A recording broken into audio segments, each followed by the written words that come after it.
No dia 17 de setembro de 1944, iniciava-se uma das mais audaciosas operações militares da Segunda Guerra Mundial na frente ocidental, quando cerca de 40 mil homens saltaram de paraquedas e a bordo de planadores, atingiram as terras holandesas e tentaram assim assegurar diversas pontes para a passagem do 30º Corpo Britânico, cruzar o Rio Reno e terminar a guerra até o Natal de 1944. E é sobre a Operação Market Garden, uma operação planejada em 9 dias, durou mais 9 dias e causou muito mais do que 9 mil baixas ao exército britânico, que nós vamos falar nesse vídeo agora. Você está no canal Destino Segunda Guerra, eu sou Adriano Oliveira, e a finalidade do nosso canal, além de mostrar histórias de batalhas, de operações, de fatos da Segunda Guerra Mundial, incentivar você a conhecer lugares, a viajar para esses lugares da Segunda Guerra. E se você ainda não é inscrito no nosso canal, inscreva-se e clique no sininho caso queira receber um aviso assim que o novo vídeo for postado. E hoje eu vou falar aqui da Operação Market Garden, a maior operação aeroterrestre da história, quando milhares de paraquedistas britânicos, americanos e poloneses saltaram sobre a Holanda com a intenção de tomar diversas pontes nos arredores de Eindhoven, Nijmegen e Arnhem. Arnhem, que seria conhecida principalmente pela dramática batalha de um batalhão britânico com a intenção de tomar e manter a ponte de Arnhem, uma ponte longe demais. Aqui eu vou tentar tratar rapidamente esses 9 dias da Operação Market Garden, dia a dia, do dia 17 ao dia 25 de setembro de 1944. Mas antes de seguir com a Operação Market Garden, eu vou explicar aqui uma situação geral que ocorria no início de setembro. No início de setembro de 1944, os aliados já tinham empurrado os alemães até a fronteira entre Bélgica e Holanda, e o porto de Antuérpia estava praticamente tomado. Existia uma resistência ainda no porto de Antuérpia, mas havia ainda uma grande retirada do exército alemão de oeste para leste. Os aliados sofriam com problemas logísticos e não tinham condições de prosseguir rapidamente para tentar deter as defesas alemãs, já que eles estavam às portas da Alemanha. A linha Siegfried era um obstáculo ao prosseguimento dos aliados e, além da linha Siegfried, havia o maior obstáculo natural para atingir o coração da Alemanha.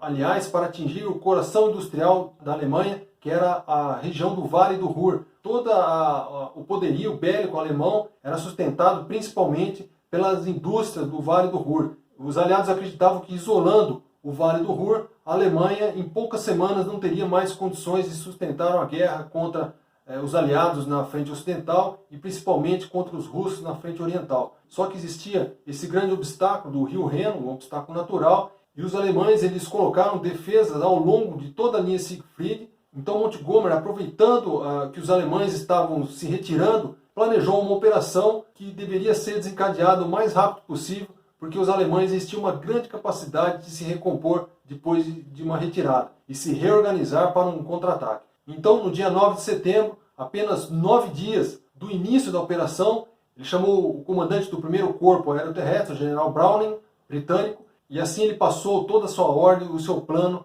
para, com 3 divisões aeroterrestres, mais uma brigada polonesa, saltar sobre todas essas pontes de Eindhoven até Arnhem, manter essas pontes, e depois o 30º Corpo Britânico do general Brian Horrocks iria avançar sobre uma única estrada ligando essas 3 cidades, e assim fazendo junção a essas tropas aeroterrestres, manteria esse eixo e cruzaria o Rio Reno lá em Arnhem, e assim entrando na Alemanha, lá pela Holanda.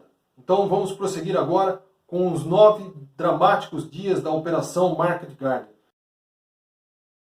No dia 17 de setembro, cerca de 1.500 aeronaves e mais ou menos 400 planadores saem da Inglaterra, cobrindo os céus do Canal da Mancha, Bélgica e de toda a Holanda. E essas aeronaves levavam as tropas das 3 divisões envolvidas nesse ataque. Eram a 101 Airborne Division americana, a 82 Airborne Division americana e a 1ª Divisão Aerotransportada britânica.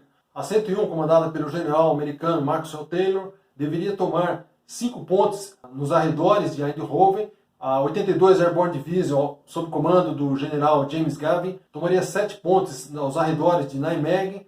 E por último, a 1ª Divisão Aerotransportada britânica, o general Roy Urquhart, saltaria nos arredores de Arnhem, aliás, um pouco longe da cidade de Arnhem, e tomaria a ponte de Arnhem sobre o rio Reno, aquela que daria esperança aos aliados, já que cruzando o Reno, a entrada no território alemão, a tomada da Alemanha e do Vale do Ruhr, estaria muito próxima. Dando sim segurança a essas pontes, essas 3 divisões aerotransportadas assegurariam a passagem do 30º Corpo britânico comandado pelo general Brian Horrocks. Então, começando por Arnhem, a 1ª divisão aerotransportada britânica salta na localidade de Oosterbeek, isso a 13 quilômetros do objetivo principal, a ponte de Arnhem. Então era uma distância muito longa para se percorrer e eles deveriam percorrer isso o mais rápido possível. Eles saltam com materiais leves a fim de atingir a ponte de Arnhem e a ponte ferroviária também na cidade de Arnhem o mais rápido possível. Mas logo nesse primeiro dia, os aliados se deparam com uma surpresa. Eles não contavam com presença de tropas Panzer nessa região. Então logo receberam um contra-ataque, o salto foi de dia, então os alemães eles não estavam próximos das zonas de lançamento, do salto de paraquedas e também das zonas de aterragem dos planadores, mas de longe eles puderam ver onde os paraquedistas estavam aterrando, onde os planadores estavam pousando. E assim o contra-ataque foi rápido, de maneira que dos 3 batalhões que saltaram em Oosterbeek, apenas um batalhão, o batalhão do tenente-coronel John Frost, conseguiu, margeando o rio Reno, atingir a ponte ferroviária e depois a ponte de Arnhem. Só que quando ele chegou na ponte ferroviária, essa ponte já tinha sido destruída. Então ele partiu para a ponte de Arnhem, a ponte rodoviária, a fim de manter e assegurar aquela ponte. E os outros 2 batalhões foram rapidamente repelidos pelo Kampfgruppe Spindler, era uma tropa da 9ª Divisão Panzer, então eles conseguiram segurar ali os outros 2 batalhões e a partir dali John Frost prosseguiu com cerca de 750 homens até a ponte de Arnhem, onde ele ficaria até o final da batalha. Outra situação também que ocorreu logo nesse primeiro dia, o tenente-coronel John Frost ele não conseguiu comunicações com a divisão. Nenhum material de comunicações funcionava. Houve um problema no ressuprimento e na montagem do material de comunicações, de maneira que a divisão inteira ela estava incomunicável. Então, o comandante da divisão, que também se deslocou pela cidade, ficou perdido na cidade. Urquhart ele foi inclusive dado como desaparecido e assim o comando e o controle daquela operação foi altamente prejudicado nos primeiros dias, pois eles não conseguiam pedir suprimento, não conseguiam mudar zonas de lançamento, não conseguiam pedir apoio de artilharia. A 1ª divisão aerotransportada britânica ficou incomunicável nesses primeiros dias. John Frost, então, ainda no dia 17 de setembro, consegue tomar cerca de 18 casas ao redor da ponte na sua margem norte, e assim ele consegue manter pelo menos aquela parte da ponte na margem norte do Reno. Em Nijmegen, a 82 Airborne Division do general James Gavin salta com cerca de 7.500 homens e também, como aconteceu com a 1ª Divisão Airborne Britânica, eles são surpreendidos por fortes contra-ataques da 10ª Divisão Panzer alemã, que não estava prevista, pelo menos pela inteligência britânica até aquele momento, assim como a 9ª Divisão Panzer. Essas 2 divisões elas tinham sido remanejadas muito pouco antes do início do ataque. Então James Gavin não imaginava que existia aquela divisão, uma divisão Panzer naquele local, e além da 10ª Divisão Panzer, ele sofreu também um contra-ataque vindo da floresta de Reichswald. O objetivo da 82, além de assegurar as pontes, era defender ali naquela localização próxima à floresta de Reichswald, a localização de Groesbeek, para os próximos desembarques aeroterrestres que ocorreriam ali, os reforços que viriam para os dias seguintes. E em Eindhoven, a 101 Airborne Division americana, sob comando do general Maxwell Taylor, teve um salto sem problemas. Lembramos que essa operação aeroterrestre ocorreu de dia, então foi muito fácil eles saltarem, se organizarem e tomarem objetivos. Só que das 5 pontes, eles conseguem tomar facilmente as 3 primeiras, e as outras 2 pontes, as principais, Inson e Elst, passavam sobre o mesmo rio. Essas 2 foram destruídas. Aí já ocorre o primeiro grande problema para o prosseguimento do 30º Corpo, partindo ali esse eixo que vinha da Bélgica até Arnhem. Então, nesse primeiro dia, assim, o 30º Corpo do general Brian Horrocks parte da Bélgica e logo de início ele sofre vários ataques nos flancos, tanto leste como oeste, das pequenas tropas alemãs que haviam naquele eixo. Lembrando que ele deveria percorrer em torno de 100 km até atingir Arnhem. Isso era uma previsão que eles alcançassem esse objetivo em 3 dias. Essa distância deveria variar de acordo com a disponibilidade das pontes que eles encontrariam intactas, tanto em Nijmegen como em Eindhoven. Então a 101 mantém as localidades próximas a essas duas pontes destruídas e aguardam então a chegada do 30º Corpo para que a engenharia do 30º Corpo britânico pudesse construir pontes improvisadas e assim dar prosseguimento ao avanço do 30º Corpo em Eindhoven. E ainda nesse primeiro dia ocorre uma outra fatalidade.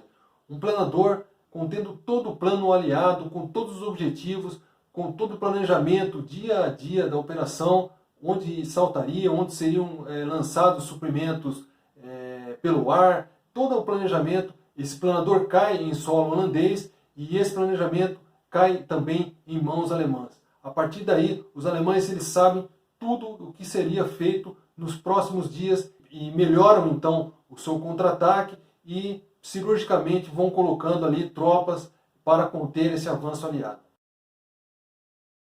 No segundo dia, no dia 18 de setembro, havia um segundo lançamento de paraquedistas para essas 3 localidades, mas ele é impedido pelo mau tempo na Inglaterra. Então, os aviões que lançariam a tropa, juntamente com o suprimento para reforçar as 3 divisões aerotransportadas, eles são impedidos de decolar na Inglaterra. Em Arnhem, então, no segundo dia, John Frost enfrenta, além do Kampfgruppe Spindler, elementos vindos da 9ª Divisão Panzer pelo sul, vindos de Nijmegen. Além de ele ficar cercado ali ao norte da ponte, ele tem que enfrentar também tropas vindas de Nijmegen pelo lado sul da ponte, que atravessam a ponte, começam também a combater contra o 2º Batalhão.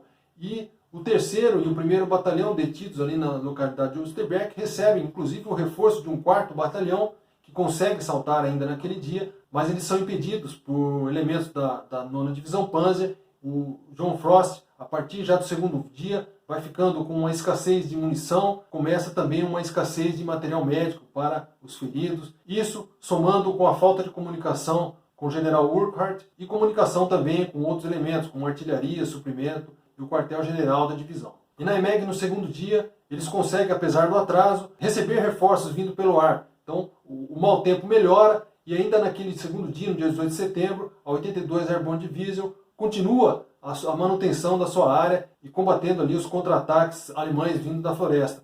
E os alemães, com posse de todos os planos aliados, reforçam ainda mais a cidade de Nijmegen, sabendo que ali é um ponto crucial e que se os aliados ultrapassassem Nijmegen, havia somente uma ponte para ultrapassar o Reno e assim atingir o coração da Alemanha. E ainda no dia 18, no segundo dia, a engenharia do 30º Corpo chega a Eindhoven para a construção de uma ponte para a ultrapassagem do canal ali na localidade de Somme. Chegamos no dia 19 de setembro, no terceiro dia, a situação em Arnhem vai ficando cada vez mais dramática. O coronel John Frost, do 2º Batalhão, que tinha 18 casas ao redor da ponte em suas mãos, vai perdendo terreno, vai perdendo poder de fogo e ao final daquele dia ele tem apenas 10 casas ao redor da ponte em posse da sua tropa. Ainda na região de Arnhem e Oosterbeek, os alemães em posse dos planos aliados e também aproveitando que eles não conseguiam comunicação, tomam todas as zonas de suprimento e todo o seu suprimento de comida, de medicamentos e principalmente de munições vão caindo em mãos alemãs e vai ficando cada vez mais escasso. Em Nijmegen, as tropas da 82 vão continuando ali a manutenção da sua área, guardando o 30º Corpo, já que em Eindhoven, naquele dia 19, no terceiro dia, eles conseguem concluir a ponte e o 30º Corpo, então, prossegue na sua passagem com destino a Nijmegen. E a 101 Airborne Division continua, então, combatendo elementos agora da 107 Divisão Panzer alemã. No dia 20 de setembro, no quarto dia, em Arnhem, as tropas do coronel Frost são comprimidas mais ainda e as tropas da 1ª Divisão na região de Oosterbeek são comprimidas também, mas neste dia as comunicações do batalhão de John Frost são retomadas, porém John Frost é gravemente ferido, então ele cai em mãos alemãs e dali ele ficaria sob custódia dos alemães nos próximos 7 meses. Em Nijmegen, então, no quarto dia, as tropas da 82 Airborne Division conseguem cruzar a botes o rio Vel e conseguem capturar a ponte de Nijmegen pela margem norte, assim possibilitando a passagem da vanguarda do 30º Corpo. Só que, para surpresa, as primeiras tropas, a vanguarda ali do 30º Corpo, após a passagem da última ponte antes de chegar à ponte de Arnhem, para logo depois da ponte de Nijmegen, seguindo ordens do 30º Corpo, porque o grosso da sua tropa estava em intensos combates na localidade de Nijmegen. Então, eles, apesar desse quarto dia ter ultrapassado a ponte, eles pararam ali, aguardando a recomposição com as outras tropas do corpo, para então prosseguir com mais força para a chegada de Arnhem, sabendo que eles encontrariam lá uma forte oposição.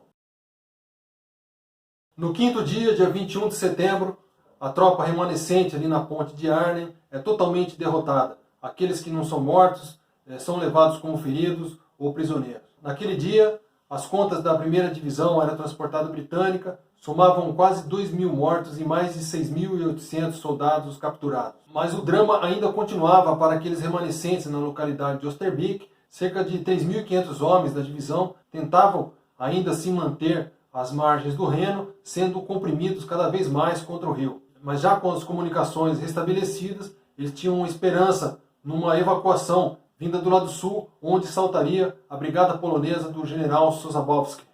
E a brigada do general Sosabowski consegue saltar com cerca de 750 homens ao sul do Reno, na localidade de Dreux, e consegue se manter ali combatendo até a junção com o 30º Corpo vindo de Nijmegen, que ocorre naquele dia.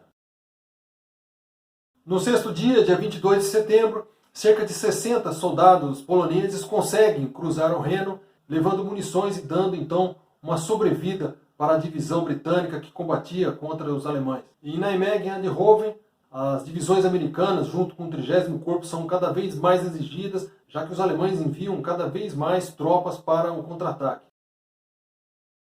No dia 23 de setembro, no sétimo dia, além de se fechar ainda mais o cerco sobre a 1ª Divisão Aerotransportada na margem norte do Reno, snipers alemães são infiltrados e as baixas aumentam ainda mais, sobrando ali cerca de 2.000 homens em condições de combate e totalmente exaustos. E na manhã daquele dia 23, então, é declarada uma trégua.